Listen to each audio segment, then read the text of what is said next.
In this video, we have to solve MCQ about the kinetic energy. So we have to utilize our knowledge about the kinetic energy. And we know that kinetic energy is given by half mv square. This is the equation for kinetic energy. So let's have a look onto the MCQ first, then we will discuss it in details in order to solve. Kinetic energy of a body moving with speed 10 meter per second is 30 joule. This is the first part of MCQ.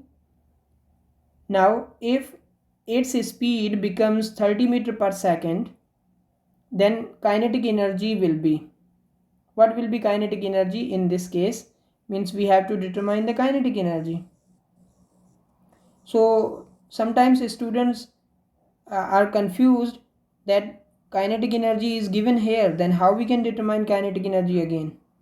So this type of MCQ has two parts. The first part is also mentioning the kinetic energy, and the other part is asking about the kinetic energy. Speeds are also there. So in this type of MCQ, mass is not given. So from the first part of question, we have to determine the mass of object.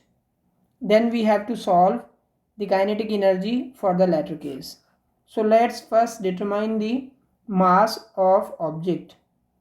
We know that kinetic energy equal to half mv square, and now we are using only the first part.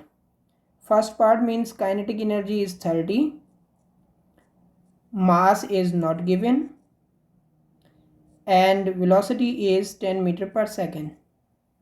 So multiplying 2 on both sides, 60 equal to m into 100, or you can say it is 6 by 10 equal to mass. So we have determined mass of the object. In the second case, we have to determine the kinetic energy in the latter case.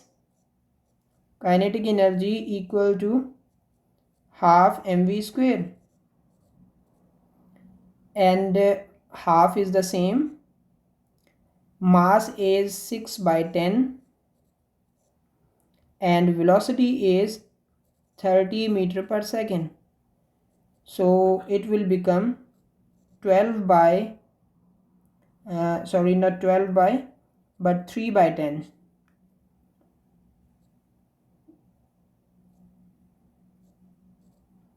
3 by 10 into 900. So dividing 900 by 10, we get 90. 3 into 90, we get 270.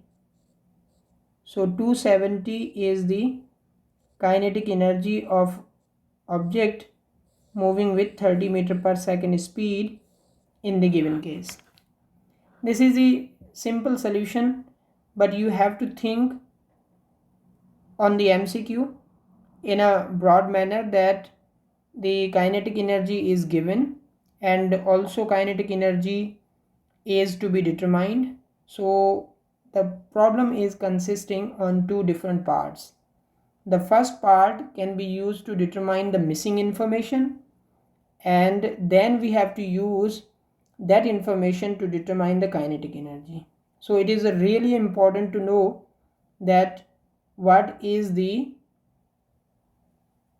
proper way to deal the MCQ when something is given and also something is asked after a while, after certain change.